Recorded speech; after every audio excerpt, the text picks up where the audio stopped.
સમાચારોમાં આગળ વધીશું। અમદાવાદમાં વધુ એક વખત ખંડણી ઘોરે વેપારી પાસે ખંડણી માંગનાર આરોપીની ધરપકડ કરી છે। તો આ સમાચાર અમદાવાદથી મળી રહ્યા છે।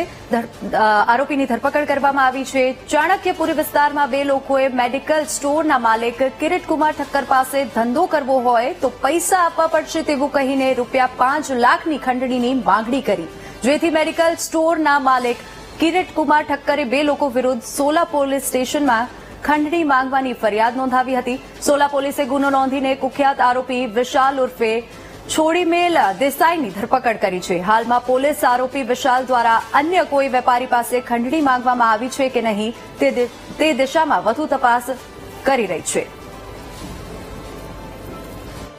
કિરીટભાઈ ઠક્કર નામના ફરિયાદી પોલીસ સ્ટેશન આવીને ફરિયાદ કરવા આવેલ કે મારી બનાસ મેડિકલ નામની મેડિકલ સ્ટોરની દુકાન છે, જે સ્ટોર પર વિશાલ છોડીમલ નામનો આરોપી તથા એક અજાણ્યો આરોપી પોતાના સ્ટોર પર આવીને સ્ટોર બંધ કરી દેવા તથા 5 લાખની માંગણી કરેલ। જો પૈસા નહીં આપો તો હું તમારા દીકરાને જાનથી મારી નાખીશ એવી ધમકી આપતા તે અંગેની તેમની વિગતવારની ફરિયાદ લઈ ગુનો દાખલ કરેલ અને આ કામના આરોપીની ગુનાના કામે ધરપકડ કરી હાલ આરોપીને રિમાન્ડ માટે કોર્ટમાં તજવીજ ચાલુ છે।